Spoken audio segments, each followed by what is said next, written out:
Cerca del 58% de toda la electricidad generada se utiliza para mover motores eléctricos. Hacerlos funcionar correctamente requiere saber qué clase de mantenimiento necesitan los diferentes tipos de motores, cómo hacerlo y la manera de probar e investigar daños en motores que fallen. En este programa, iniciaremos nuestro estudio de los motores de acuerdo con su construcción básica y sus características de operación. Empecemos con el hecho más importante de todos los motores eléctricos. Cualquier motor es realmente un mecanismo convertidor de energía. Transforma energía eléctrica en energía mecánica. La corriente eléctrica hace girar el eje del motor y el eje impulsa una carga mecánica y realiza el trabajo. Pero también existen diferencias entre motores. Una de las más importantes es que los motores vienen a distintos caballos de fuerza. A mayor cantidad de caballos especificados en la placa del motor, más poderoso será. Para entender el significado de potencia nominal de caballaje, primero tenemos que comprender otras cosas: torsión y trabajo. La carga impulsada por un motor puede rotar tal como un aspa de ventilador o un impulsor de bomba al mover aire o fluidos. O la carga puede moverse en línea recta como una correa transportadora o como el mecanismo que mueve la cabeza cortante en una fresadora. Pero como quiera que es movida la carga, el eje de un motor rota. La fuerza que ejerce es siempre una fuerza giratoria llamada torsión. Una fuerza en línea recta o un jalón o empujón ordinarios pueden medirse en libras o newtons. Pero torsión se mide de modo diferente. Tomemos el caso de un motor que acciona un winche. Para izar este peso de 50 libras, el winche deberá alar con una fuerza en línea recta de 50 libras. ¿Pero cuánta torsión tendrá que producir el motor? Eso depende del radio del tambor del winche. La torsión que produce un motor se mide multiplicando la cantidad de fuerza que realizará por la distancia entre el centro del eje y el punto donde se aplica la fuerza. En este caso, el borde del winche. Si el tambor del winche es de 3 pies de diámetro, su radio es de 1.5 pies. Por tanto, el motor deberá ejecutar 75 libras-pie de torsión para levantar el peso. ¿Qué sucede si se aumenta la carga a 100 libras? Un motor siempre responderá a un cambio en la carga produciendo la cantidad de torsión demandada. El motor entonces tendrá que realizar 150 libras-pie de torsión. Si las demandas de torsión están dentro de sus capacidades, moverá la carga.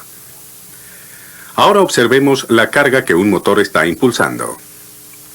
Un motor realiza trabajo cuando aplica fuerza para mover algo a través de una distancia. Así es como se define trabajo mecánico. La fuerza en libras, newtons u otra unidad, por la distancia en pies, pulgadas o metros que la fuerza mueve algo. Si un motor realiza torsión de manera que jala con 50 libras y este jalón mueve la carga 10 pies, el motor ha hecho 10 por 50 o 500 libras-pie de trabajo.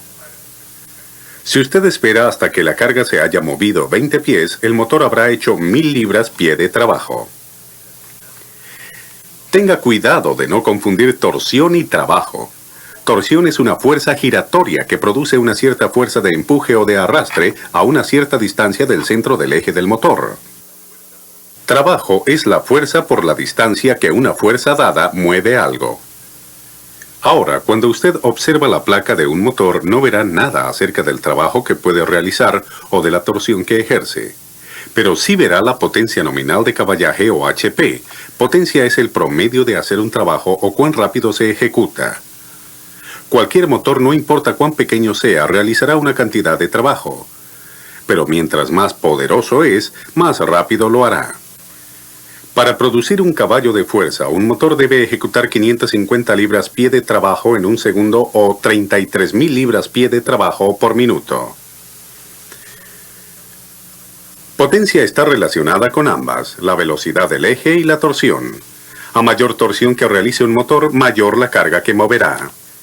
Mientras más rápido gire el eje, más rápido se moverá una carga en particular.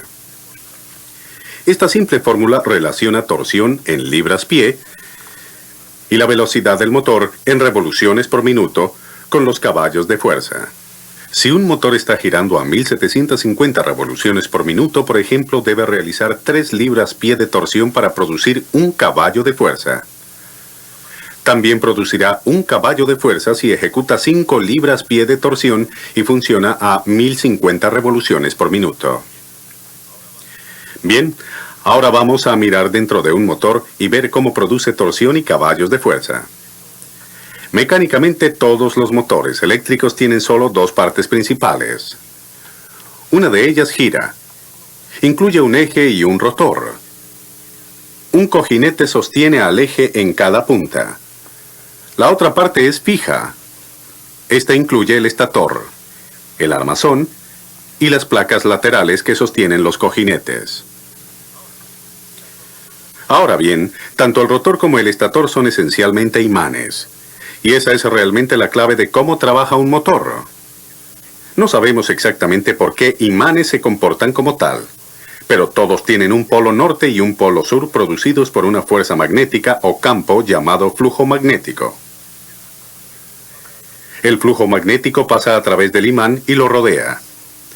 Cuando usted coloca dos imanes de manera que sus polos norte y sus polos sur estén juntos, el flujo magnético de los imanes produce una fuerza de repulsión. Los polos semejantes se repelen. Pero cuando usted coloca dos polos diferentes, uno norte y otro sur, juntos, ocurre el efecto opuesto. Los polos contrarios se atraen y son jalados el uno hacia el otro. Mientras más fuertes sean los imanes, más poderosa será esta repulsión y esta atracción. Hemos fijado en sitio estos imanes con los polos opuestos dirigidos hacia el otro, norte y sur, para mostrar cómo un motor ejerce torsión. Estos serán nuestros imanes estatores. Cuando pivotamos un tercer imán, un rotor entre ellos, las fuerzas de los polos magnéticos harán que gire. Y a medida que gira, el rotor está ejerciendo torsión. Pero una vez que los polos del rotor se han alineado norte a sur con los polos estatores, se detiene. Con el objeto de continuar generando torsión, debemos facilitar un medio para mantener al rotor girando. La única forma de hacerlo es invertir los polos, bien sea en el imán rotor o en los imanes estatores fijos, justo cuando los polos se estén alineando. El imán rotor sería entonces empujado y atraído otra media vuelta. Podemos realizar esto si reemplazamos nuestros imanes estatores permanentes o el imán rotor, o ambos, con electroimanes. Un electroimán es una bobina de alambre enrollado en un núcleo de hierro no magnetizado. La corriente en el alambre produce polos magnéticos como los de los imanes permanentes. Cuál polo es norte y cuál polo es sur depende de la dirección en que se mueva la corriente. Al invertir la corriente logramos invertir los polos. Ahora podemos mantener el rotor girando si cambiamos la corriente en cualquiera de las bobinas del rotor o del estator en el momento preciso. Al invertirse los polos magnéticos, el rotor se da vuelta para alinearse por el otro lado, ejerciendo torsión a medida que gira. Si continuamos este proceso de invertir los polos magnéticos norte a sur a norte, etc., el rotor continuará girando en círculo y ejercerá una torsión continua. Todos los motores utilizan electroimanes, sea para el rotor, el estator o ambos. Estos electroimanes son muy variados en cuanto al calibre del alambre y al número de vueltas. En un motor DC, la corriente en las bobinas del rotor es invertida por la acción cambiante de escobillas deslizantes en un conmutador.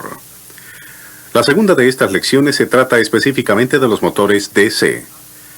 En un motor AC, corriente alterna es aplicada a las bobinas del estator, haciendo que los polos estatores se inviertan automáticamente. Estudiaremos los motores AC tanto monofásicos como trifásicos en la lección 3. Ahora veamos cómo está hecho un motor y por qué.